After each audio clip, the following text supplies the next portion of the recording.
Class में हम लोग बहुत ही इम्पोर्टेंट असेसमेंट को डिस्कस करने वाले हैं। स्पेशली ये जो असेसमेंट है स्पेशली हम चिल्ड्रंस को लेके इसको स्टडी करेंगे कि how we are measuring and how we are doing this assessment in the childrens. हम सभी को पता है कि newborn and the childhood is the most precious stage of our life. अगर चाइल्डहुड स्टेज में हमने प्रॉपर असेसमेंट किया या प्रॉपर ग्रोथ एंड डेवलपमेंट अच्छे से हुआ बच्चे का, तो बच्चे की जो एडल्टहुड है एंड जो लेटर ऑन की लाइफ है वो बहुत ज़्यादा अच्छी होगी। बट अगर हमने बचपन में या चाइल्डहुड में बच्चे को अच्छे से असेस नहीं किया या उसमें कुछ एबनॉर्मल चीज़ें तो नहीं उसको फाइंड आउट नहीं कर पाए, तो इससे जब बच्चा बड़ा होता है तो उसमें बहुत सारी प्रॉब्लम्स हो सकती है। तो जनरली जो न्यूबॉर्न होता है उसमें या जो चिल्ड्रंस है उसमें assessment is divided into 3। Means if you are talking about the newborn, it is divided into 3.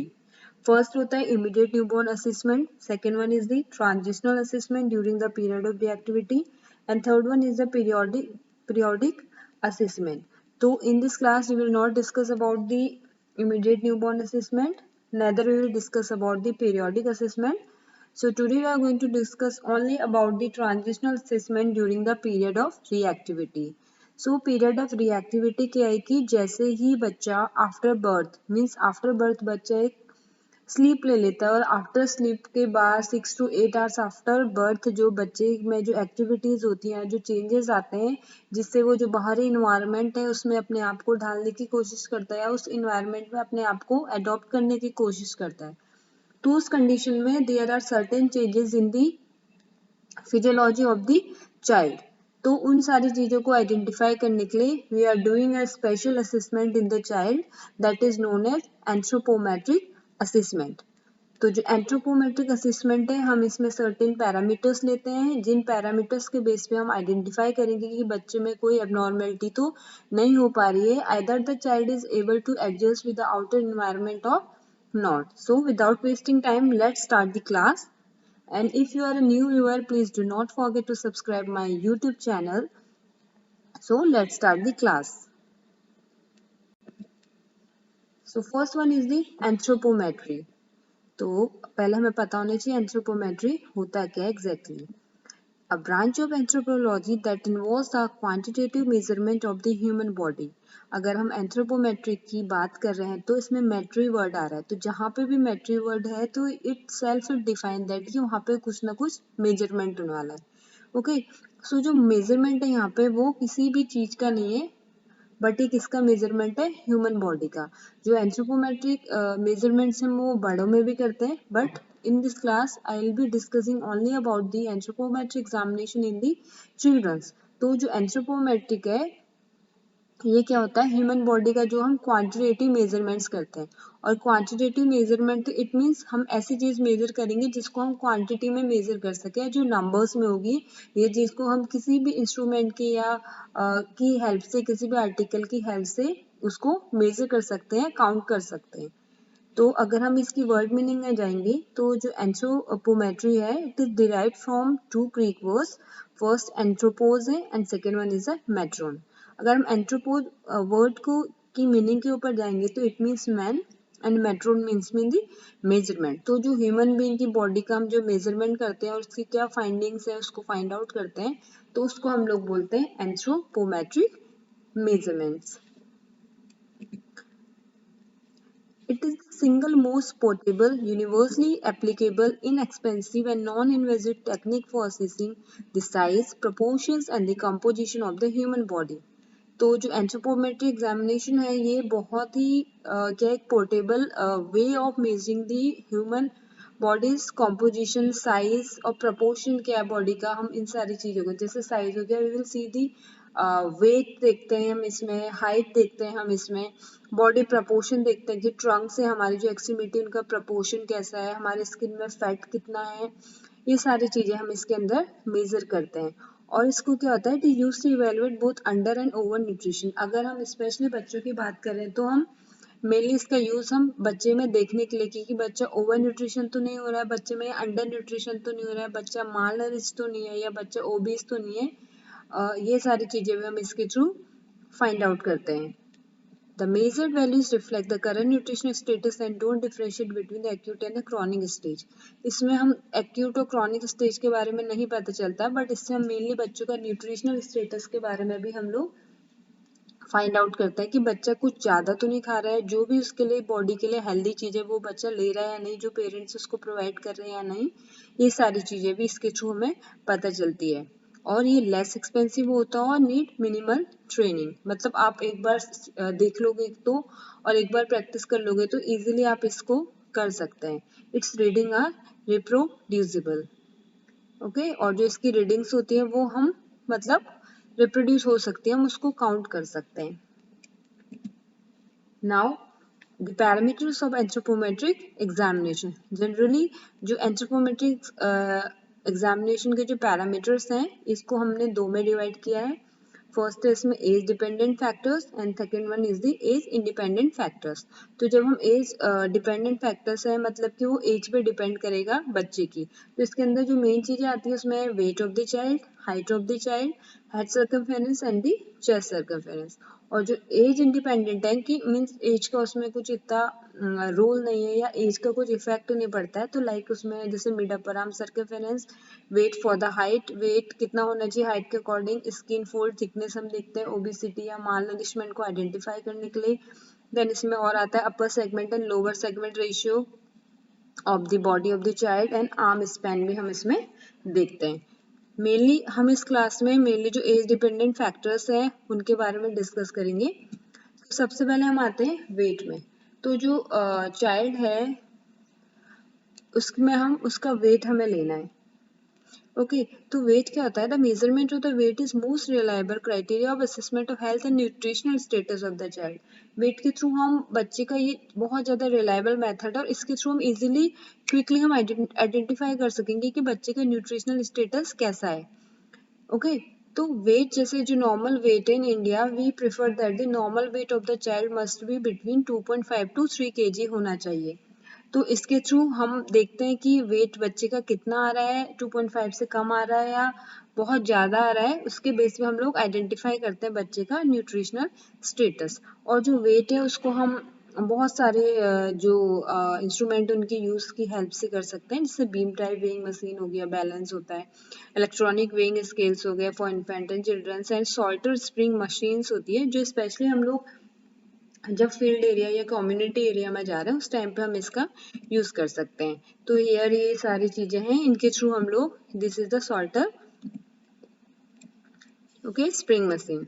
तो इसका यूज हम मेनली कम्युनिटी एरिया में करते हैं। This we are using specially in the community area. तो आप जो यहाँ पे ब्लू वाला पार्ट देख रहे हैं इस पे हम बच्चे को रखते हैं और उसके बाद जो यहाँ पे हुक है इसकी हेल्प से हुक को यहाँ पे हम स्टिक करते हैं।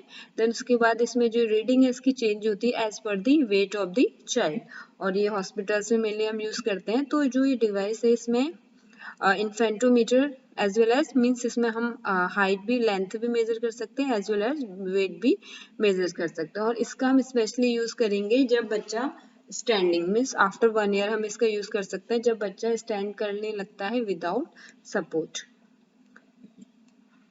Next, the periodic recording of weight on a growth chart is essential for monitoring the growth of the under 5 children. Mainly जो ये periodic recording हम कर रहे हैं weight of the child, mainly हमें under 5 जो 5 years से कम साल के बच्चे हैं उनमें हम mainly इसमें focus करते हैं।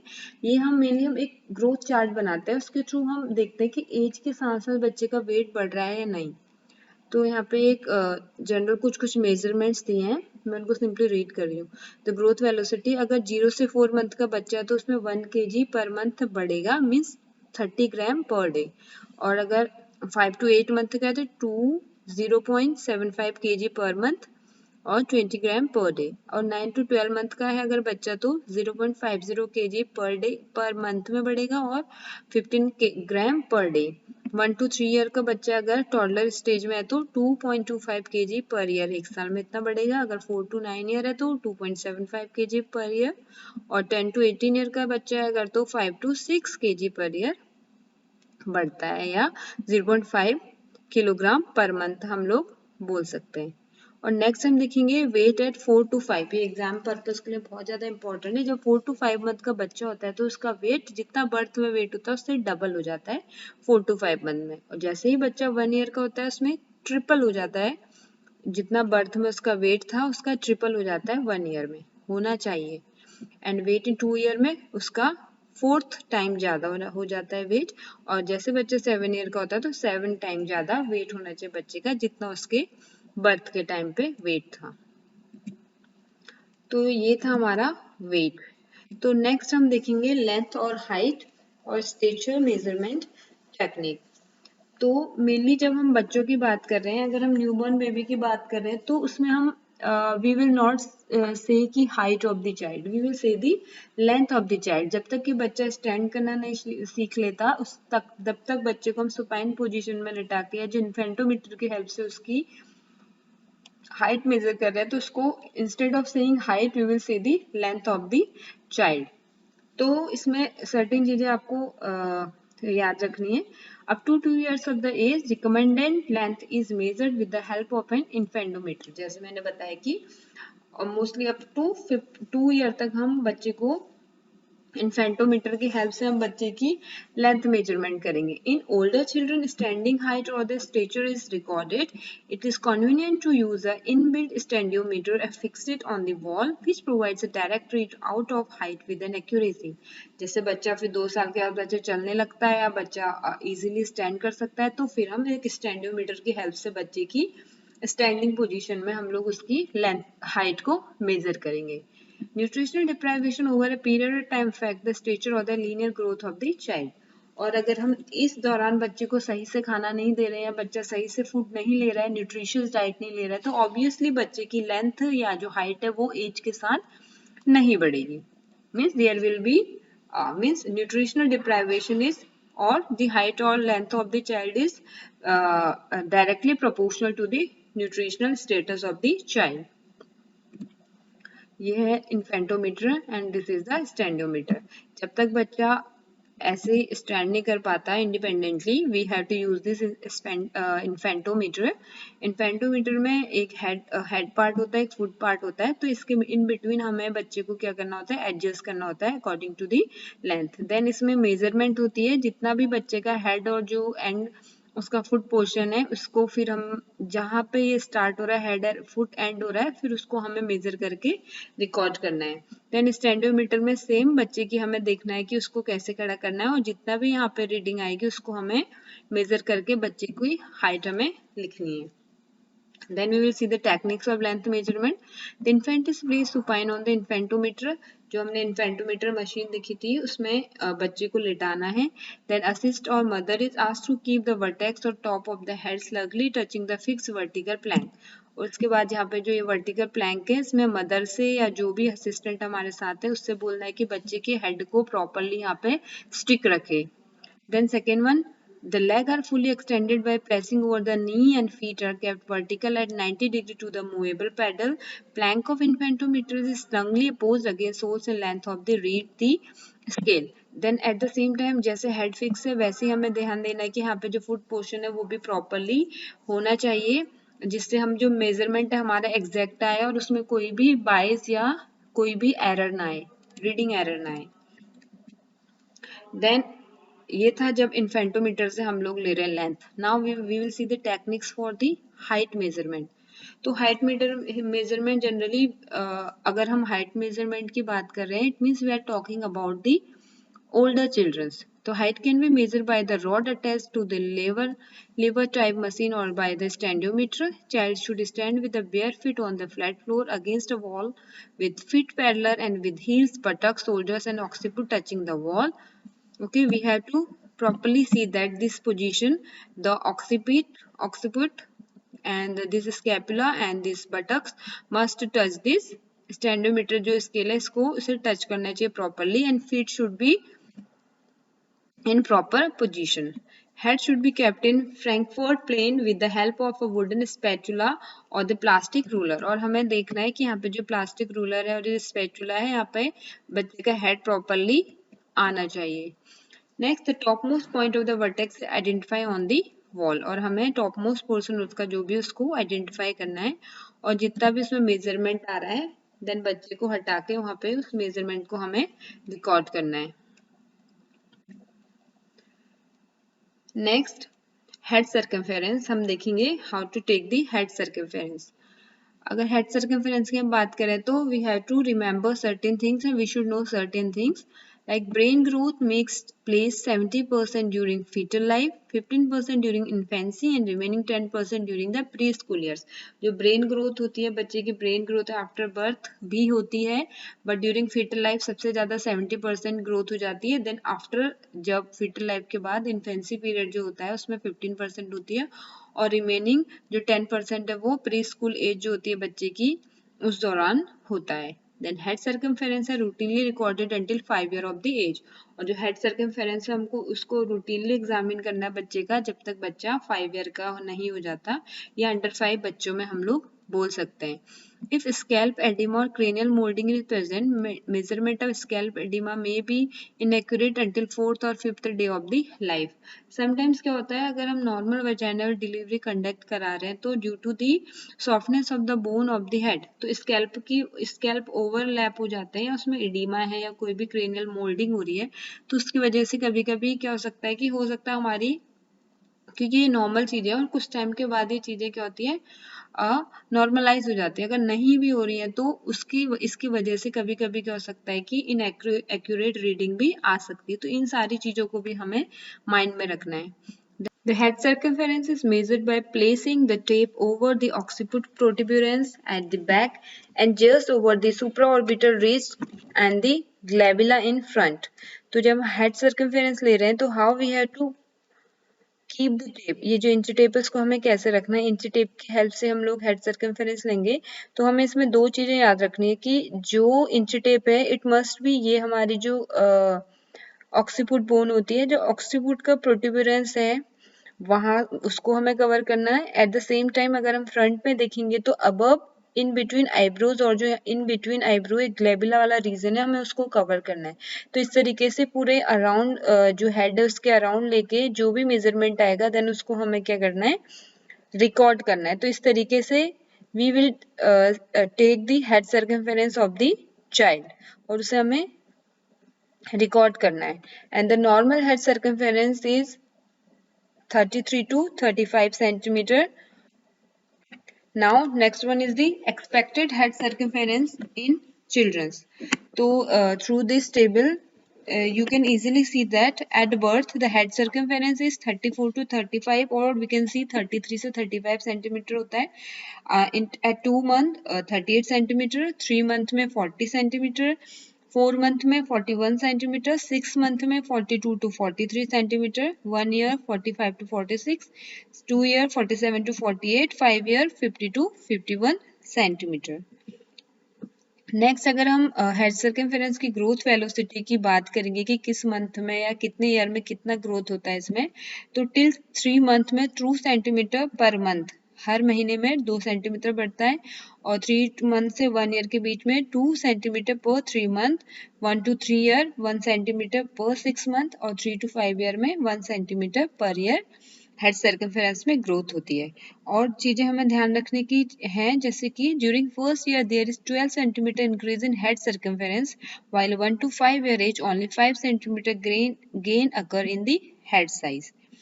And one more thing, adult head size is achieved between 5 to 6 year. जब बच्चा 5 to 6 ईयर का हो जाता है उसका जो एडल्ट का नॉर्मल मीन्स जैसा हम लोग का हेड का साइज है वो साइज वो क्या कर लेता है, अचीव कर लेता है at the age of 5 to 6 year. Next हम नेक्स्ट पैरामीटर की बात करेंगे। नेक्स्ट है चेस्ट सर्कमफेरेंस। तो जब हम चेस्ट सर्कमफेरेंस की बात कर रहे हैं इसमें हमें जो चेस्ट वाला पोर्शन है उसको कवर करना है और उसका मेजरमेंट हमें लेना है। It is usually measure at the level of nipples preferably in mid inspiration. जब बच्चा मीन्स बच्चे को वी कांट से बच्चे को वो हमारा ऑर्डर फॉलो करेगा तो हम ऐसा नहीं कह सकते बच्चा हमारा ऑर्डर फॉलो नहीं करेगा। तो हमें ध्यान देना कि बच्चा इन बिटवीन द इंस्पिरेशन उस टाइम पे हमें वो सुटेबली उसका जो भी मेजरमेंट आ रहा है उसको रिकॉर्ड करना है। और इसके लिए मेनली हम जो मेजरमेंट करते हैं इसमें हम लाइंग डाउन पोजीशन में कर सकते हैं या स्टैंडिंग पोजीशन में कर सकते हैं। तो अगर बच्चा 5 साल से कम या इक्वल टू 5 ईयर है तो उसमें हमेशा लाइंग डाउन पोजीशन में हम लेंगे जो चेस्ट सर्कमफेरेंस है, और बच्चा अगर 5 ईयर से ज़्यादा एज का है तो we can use the standing position to measure the chest circumference. और हम इन बिटवीन ये जो जिफॉइड स्टर्नम होती है स्टर्नम उसको पूरा कवर करके हम क्या करेंगे, बच्चे का चेस्ट सर्कमफेरेंस लेंगे। Okay, and chest circumference is 30 to 33 centimetre at birth. और ये हमेशा एक और चीज हमें ध्यान रखने की, जो चेस्ट सर्कमफेरेंस होता है वो हमेशा कम होता है एट बर्थ, लेकिन धीरे धीरे फिर क्या होता है, जैसे जैसे बच्चा जो नॉर्मल एडल्ट हेड साइज उसको कवर कर लेता है या अचीव कर लेता है, उस टाइम पे फिर चेस्ट सर्कमफेरेंस क्या हो जाता है, इंक्रीज हो जाता है। Now next we will see the relationship between head size with the chest circumference। जो head circumference और जो chest circumference इन children से उनमें क्या relationship है। At birth, head circumference is more than chest circumference by up to 3 centimeter। जैसा already मैंने बताया कि बर्थ के टाइम पे जो हेड सर्कमफेरेंस होता है it is more than the chest circumference, और अप्रोक्सीमेटली हम इसको बोलते हैं कि 3 सेंटीमीटर दोनों में डिफरेंस होता है। Next, at around 9 month to 1 year की एज में हेड सर्कमफेरेंस चेस्ट सर्कमफेरेंस के एग्जैक्ट इक्वल हो जाता है, but thereafter chest grows more rapidly compare to the brain. और उसके बाद धीरे धीरे क्या होता है, तो चेस्ट में ग्रोथ होती है वो ज्यादा होती है as compare to the brain, तो धीरे धीरे जो चेस्ट सर्कमफेरेंस होता है वो ज्यादा हो जाता है as compare to the head circumference. Next, the head circumference is greater than chest circumference by more than 3 centimeter in। किस कंडीशन में जो हेड सर्कमफेरेंस होता है वो ज्यादा होता है चेस्ट सर्कमफेरेंस से 3 सेंटीमीटर से भी ज्यादा हो जाता है। जैसे अगर प्रीटर्म बेबीज है उनमें हो सकता है, स्मॉल फॉर डेट जो बेबीज हैं और जो हाइड्रोसेफेलिक इन्फेंट है उनमें भी क्या देखा जाता है कि नॉर्मली जो 3 सेंटीमीटर गैप होना चाहिए वो गैप 3 सेंटीमीटर से ज्यादा हो जाता है। और इसके opposite, in malnourished children chest size may be significantly smaller than the head circumference because of growth of brain is less affected by the undernutrition। और माल न्यूट्रिशन में हम एक एक्सेप्शन है कि हम उसमें देखेंगे कि जनरली चेस्ट सर्कमफेरेंस ही कम रहेगा हेड सर्कमफेरेंस से, क्योंकि जो ग्रोथ है वो ब्रेन की जो ग्रोथ है वो न्यूट्रिशन से ज्यादा उतना अफेक्टेड नहीं होती है अंडर न्यूट्रिशन के बावजूद भी। Therefore there will be considerable delay before chest circumference overtakes head circumference. तो हमेशा अगर कोई अंडर नरिश्ड चिल्ड्रन है तो उसमें चेस्ट सर्कमफेरेंस ही कम होगा as compare to the head circumference.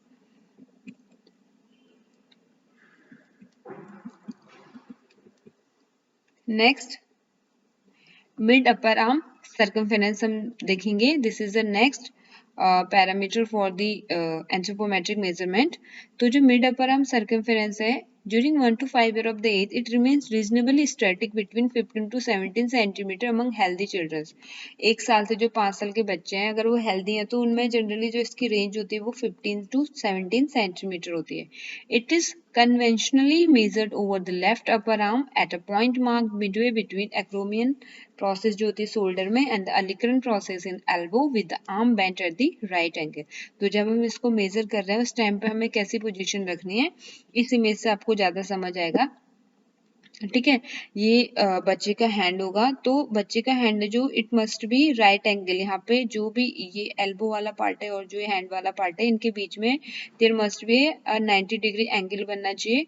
और हमें इसमें दो प्रोसेसेस देखनी है बोन की, शोल्डर वाले पार्ट में एक्रोमेन प्रोसेस एंड एल्बो वाले पार्ट में ओलिकरन प्रोसेस। तो हमें इन दोनों प्रोसेसेस को इंची टेप की हेल्प से पहले मार्क करना है, देन इन दोनों का जो मिड पॉइंट आएगा देन उसको हमें मार्क करना है, देन जो इसका जो मिड पॉइंट आएगा वो ही पॉइंट हमें फिर इंच टेप की हेल्प से उस पॉइंट को पूरा राउंडली कवर करना है, और उससे हम लोग easily mid upper arm circumference calculate कर सकते हैं। The child is asked to stand और sit with arm hanging loose at the side. MUAC और the mid upper arm circumference is measured with a fibre glass और steel tape का हम इसमें use करते हैं। If it is less than 12.5 centimeter is suggestive of severe malnutrition। अगर ये 12.5 से बहुत कम हो जाता है तो उसको हम severe malnutrition बोल सकते हैं कि बच्चा malnutrition है उसमें severe। If it is between 12 से 13.5 centimeter it is indicator of moderate malnutrition। तो इसकी जो नॉर्मल वैल्यूज होती है जैसे मैंने बताया 15 to 17 सेंटीमीटर है, तो अगर बच्चे का अगर हम मेजरमेंट करा और 12.5 से कम आया तो उसे हम सीवियर माल न्यूट्रिशन में काउंट करेंगे।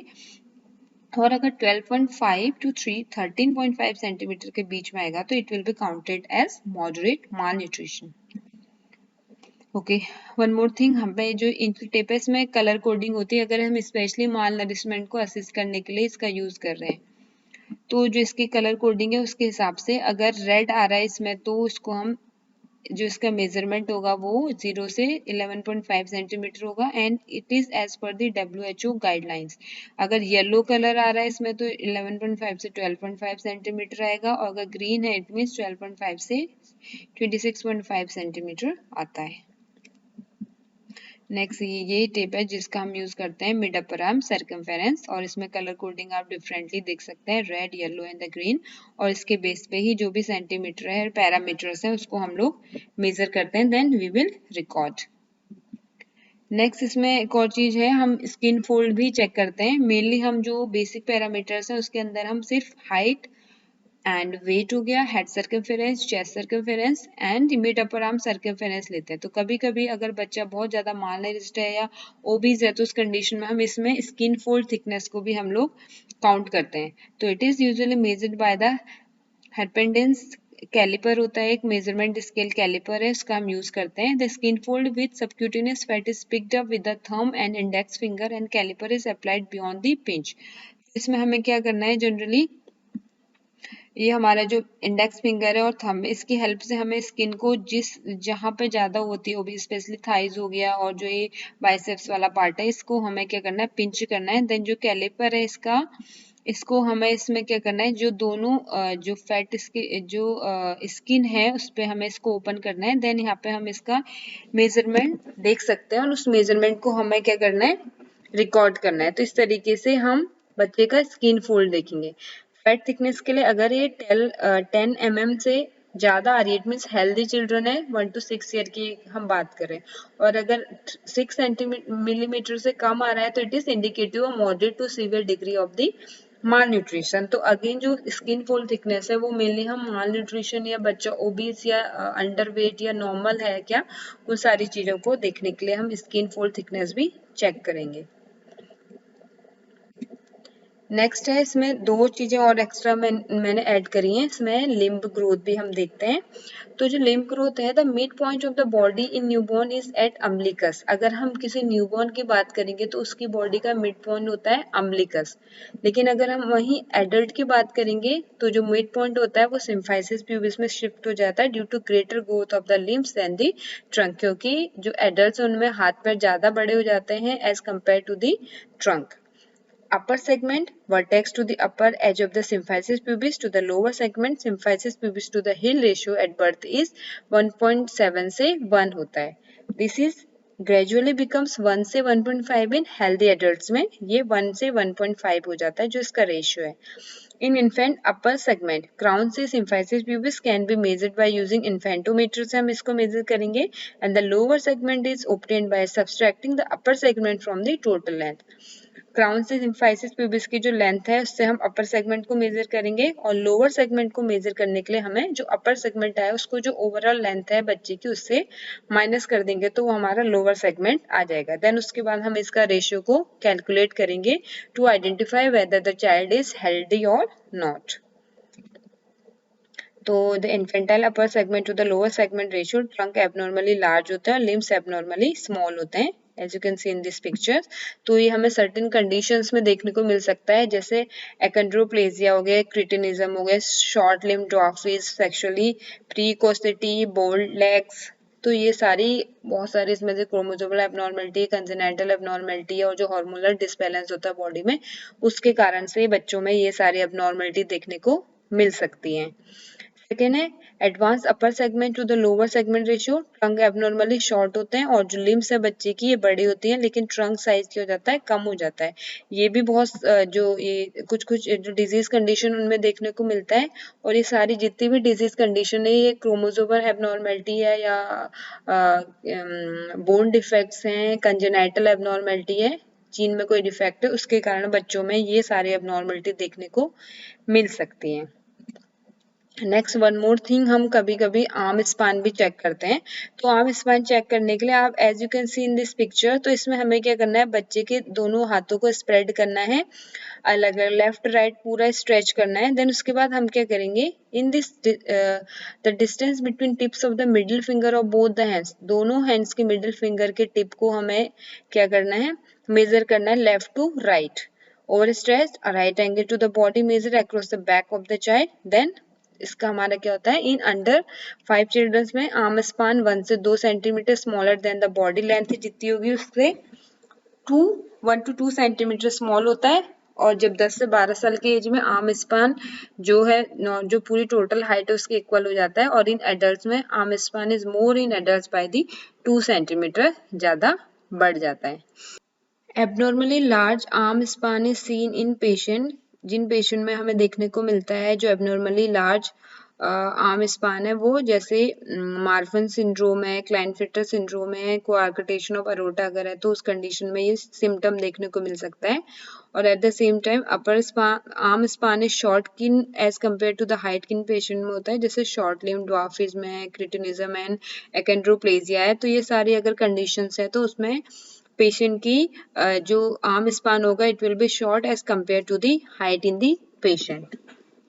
Okay, so this was all about the anthropometric assessment in the children's.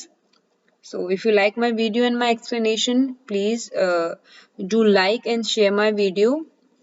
And for more updates, please do not forget to subscribe my YouTube channel. Stay safe, stay healthy. Thank you so much for watching.